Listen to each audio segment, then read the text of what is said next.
I wanted to talk to you today and let you know about the very first trip I ever took to Italy. That was about 14 years ago. And it's one of those trips that could have gone so wrong because there really was no planning and I was totally unprepared. But as I look back on it now, all these years later, it provides me with just so many wonderful memories of all the things that at the time seemed like they were going wrong, but now make me smile and laugh. The whole trip really started with a military space available flight. As I've mentioned before, I'm retired military. And I took the flight over to Naples, Italy. And we arrived in Naples at the air base there about 11 o'clock at night. Now it's raining. It's not cold, but it's not a nice night out. And I walk out of the terminal and realize I know nothing. I have no euros in my pocket. I don't have a hotel reservation. I've never been in Italy and I don't know what's outside the gate. Everything else is foreign, literally, to me. Luckily, I was able to walk over to the base hotel and they had a room for me for the one night. Well, I went upstairs. They had snacks in the room because, again, everything was closed. It's 11 o'clock at night. Even if I had euros, I couldn't have bought any food to eat. So that night went fine, able to get cleaned up, rested up. The next morning, I went over to their travel office on base and told them that I was looking to take a train to the northern part of Italy. I actually stopped first to see if there was any space available flights in about a week back to the United States, and turned out there were none that they knew of. So I wound up getting the information and managed to get to the train station. Luckily, again, there was a very nice young lady who worked for the trains who helped me out, showed me how to buy a ticket with my credit card, and showed me a machine where I could go ahead and buy some euros. So I had some of the local currency. Well, I took the train to Rome. Actually wound up not spending any time right then, but then got on another train to Florence. I'm sitting on the train, and I had been in Europe 40 years before, so I had some idea about what first class and second class meant on the trains. So I had bought the ticket, and it was a second class ticket. And so I'm walking down the platform, and I see a number two on the side of one of the cars. Oh, okay. Number two, second class, I'm good. So I get in, and it's fairly empty. And so I find myself a window seat. Now, these trains have a table with two seats facing you, and then your two seats facing the table also. So I take the seat by the window.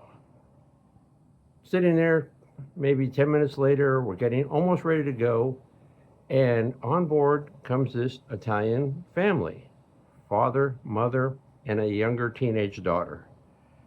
And I'm sitting almost at the end of the car.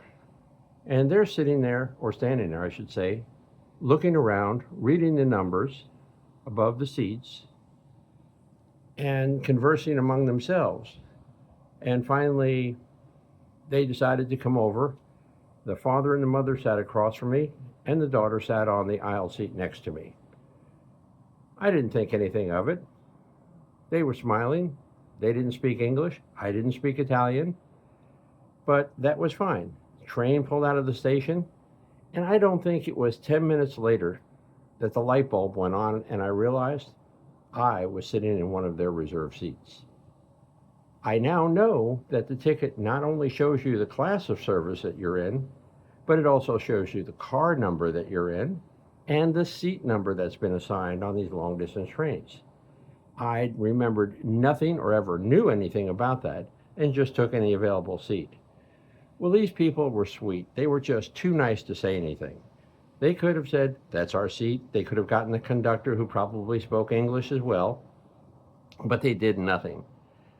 They looked like an average working class couple, very nice. The lady brought out a cooler with some food, spread the food out, some beverages for them all, looked at me, offered me some of the food. Here I am in her seat, but she's offering me the food. And I said, no, no, thank you. I really appreciate that.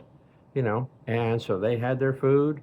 And when we got up to Florence and got off the train, they were in front of me by about 10 feet and were walking down the tracks to the end into the main terminal in Florence at the train station.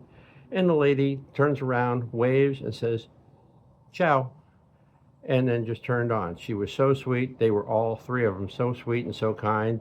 And at the time, I felt like a complete fool. But that was a lesson learned. Now I know where I need to be. I took the train a day later up to the air base, Aviano Air Base in northern Italy. And again, I thought that I could just go to the town of Aviano, which is why the Air Force Base had its name. And they dropped me off in the town, and I had to take a bus. And again, the bus driver did not speak English, but as we're driving, I could see the airplanes taking off, the jet fighters taking on and off from the base. So I thought I was in a pretty good spot. And he dropped me off at the small little Aviano town train station. Cute town, very sweet, very nice. But the train station looked like it hadn't been used in years. It was clean, it was locked, and it had some wooden benches in it at the time, and nobody was there. So I started walking the streets. I would have asked anybody, but it was about noon, 1 o'clock in the afternoon, and there was not a soul to be found. I walked for probably 15, 20 minutes. It was hot. The sun was beating down. I had all of about a half a bottle of water with me. And I finally got to the only stoplight in town and actually ran into somebody from the United States military who told me, yeah, the base is back about 2 miles that way. So he was heading to his house, I suppose. So I went the other way and walked, sometimes on the side of the road, sometimes in the dirt to let vehicles go by. But as I look back on it now, it really wasn't as bad as I thought it was at that time. I knew I was getting close to the base when I saw a baseball field, because there aren't many of them in Italy, or there weren't at that time anyway. And I was again able to get a room on the base, and it was great. And then the next day, when I couldn't get any space available out of Aviano, I headed back down south, got to Rome. Now, I don't know if any of you know about, probably some of you do, the old Europe on $5 a Day book by Fromer. Well, I had one of those. It was my Bible at the time. And I got off the train in Rome, needed a place to stay, and I found this one guest house, bed and breakfast, and it didn't seem like it was very far from the train. So I followed the map in the book and got there, and the lady was very nice and very sweet, but she said, I'm so sorry, we're booked full. But I know a friend of mine who has a bed and breakfast a block away, so I will give him a call and see if he's got any space. Well, it turns out that he did, and he came over probably 5-10 minutes later, took my suitcase, walked me over to his place. His name was Paolo, and I tell you, I cleaned my house, but nothing like he ever did. I mean, that place was spotless. It was in an old building, maybe 3 blocks from Termini train station in Rome. But the place was spotless. It had breakfast, fresh cappuccino in the morning, pastries, and it worked out to be the greatest place. I stayed there once more a couple of years later when I took my son and daughter to Italy, and we loved it. We were there on Easter, and he had a special Easter breakfast for us. So it's people like that you meet along the way on your travels that you remember and you're grateful for meeting. Not to say that a lot of other people wouldn't have been as friendly, but he just went out of his way. He was just one of those people who would talk to you down to earth, and it was fantastic. I got to see some sights on the trip. I did see the Colosseum, and I saw the Vatican. I do know now what I didn't know then, is if you are a senior with a disability, a lot of places, the Colosseum, the Vatican, most of the museums in, say, Florence, if you have a handicap parking placard, the kind that we hang in our car on the front mirror in the car window when we go shopping, that placard will get you free entry for you and one other person with you into these places. And it also avoids the line.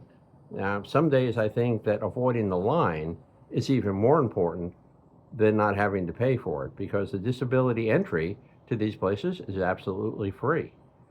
And it works out really great. You don't have to spend an hour or 2 hours in line. Although most every place I go to in Florence, if you look it up online, has a book the ticket ahead of time where you can book your slot, pay for it. It's like €2 or €3 extra to get free, free time there, so you don't have to wait in line. I mean, I've seen people in Florence outside of the Accademia to go see the Statue of David, and sometimes that line can be an hour, 2 hours long, and it's hot, there's no shade, and yet for a couple of euros, you could have gotten the time ticket, picked up your ticket, walked over and walked on in. You'd have been done, and those people would still be standing in the line. So I guess what I've learned from that first trip is that research and planning can make or break my trip or your trip. Know what places you want to visit, know what you like to see. My son is a fanatic for museums, art, statues, loves it. I can look at some of them, but it's not my passion as it is his.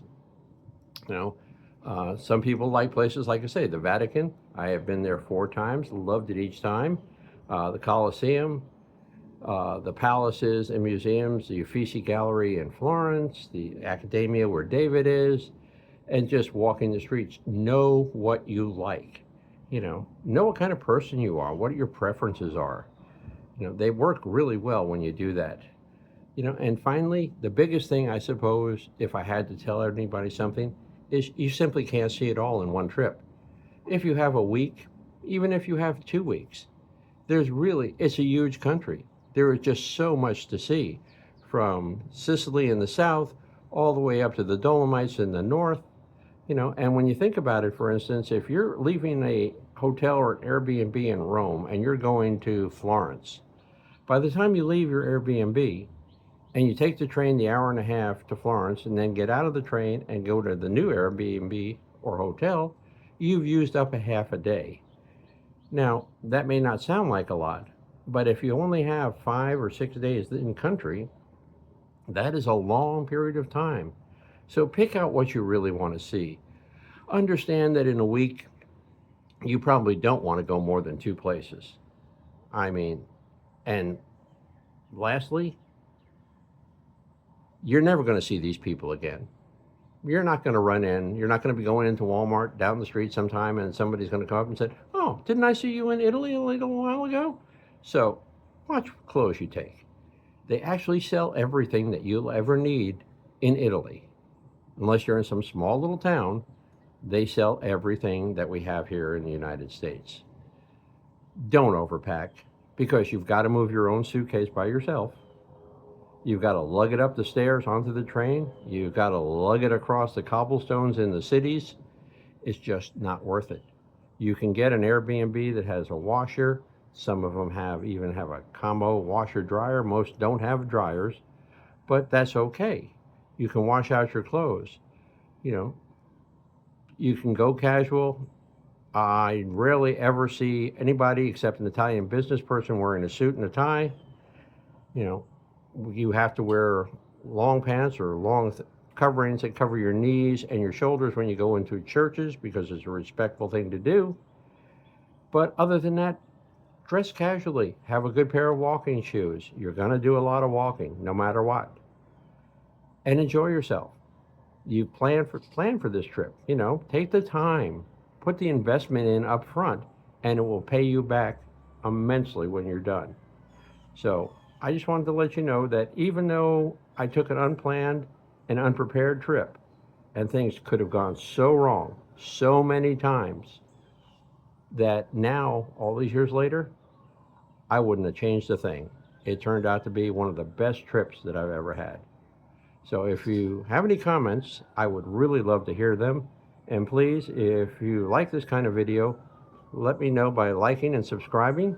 and I look forward to talking to you all again. Have a wonderful day. Thank you.